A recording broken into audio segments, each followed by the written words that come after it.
Alright, so in the last video, we just talked about the isolations of the arm and then putting it all together to create that nice, smooth bow arm shape, bow arm movement.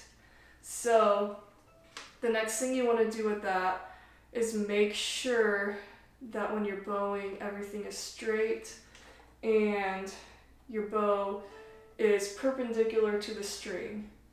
Now, a good rule to help figure this out, you'll notice well, let's just take the bridge here. So the bridge curves with the strings, and the bridge is actually a good indicator of the direction you need to angle your bow to have it exactly perpendicular and straight. Because a straight bow is really important to creating the right sound. And there's actually two straights I'm going to talk about. So since we're on the bridge, let's focus on the first straight, which is just keeping the bow perpendicular to the string. And what I mean by that is you have that 90-degree angle between the string and the bow. It's not slanted one direction or the other direction. If I were to play like that, I mean, I can do it pretty good, but it's difficult, and it's once you've been doing this, it's a little easier. But if you can keep it perpendicular, it makes bowing much easier, much cleaner. So again, like I was saying, a good trick for that is to literally place your bow on the bridge over the string that you're practicing on. So for example, if I'm going to practice if I want to find that perfect spot, that perfect perpendicular spot, I'm going to put my bow on top of the bridge, on top of the A string, and that's my angle.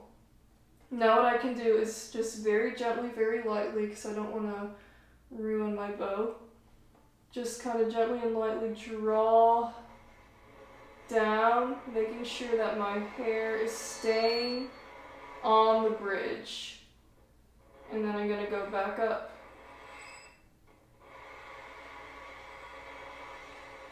And I'm not looking for absolute perfection here, especially because that bridge is so narrow, but just as long as you can generally keep it straight.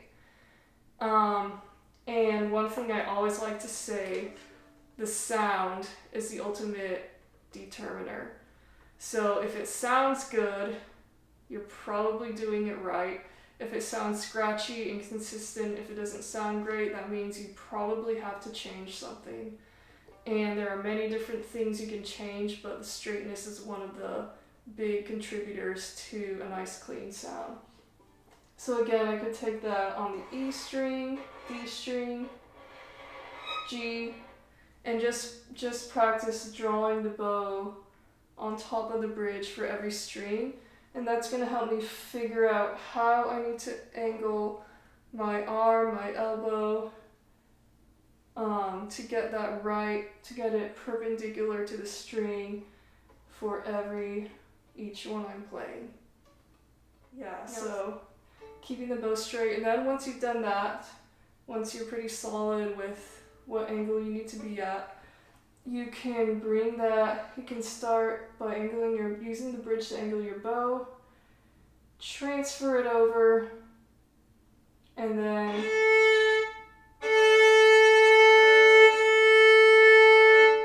just keep that bow nice and straight. And I also love to practice this in the mirror. What I'll do, or what I've done in the past, I'll just choose a string, I'll have a mirror kind of where the camera is, and as I play, I'll just watch in the mirror and see if my bow is staying perpendicular to the string or if it's angling different directions, and fix it accordingly. Alright, the second straight is is my bow pretty much staying in one area or one place as I'm drawing it?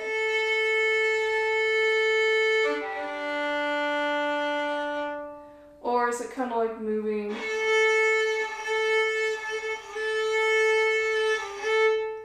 So that's the other straight that I mentioned before.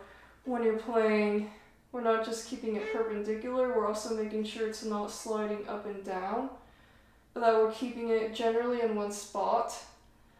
Again, this doesn't have to be exact. You're gonna have, even as you get better and better, you're gonna have some movement. Again, the main thing is just, does it sound good? So that's another thing that the mirror is super helpful for, is just watching and seeing, is my bow sliding around or is it staying pretty much straight, like straight on a track? And then last thing, where to play. I'm just gonna throw this in here, in this section right here. Where to play the bow. So generally I'm gonna play obviously in this space here between the bridge and the fingerboard, but I'm going to, my default is usually closer to the fingerboard. That's kind of where I want to keep it.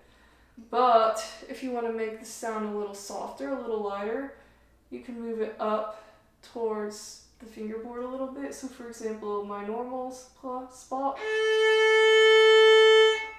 versus up. If I wanted it louder, I move it to the bridge. Now again, as you move away from this center point, it's going to be a little more challenging to maintain the quality of sound. So your skill level is going to have to increase, and you'll need a lot of practice. But generally the best sound is going to come from here, but you could move up or down if you want to do something a little different, get a little extra sound, a softer sound, a larger sound. So that is it for this video. I believe this is the third in the bowing series.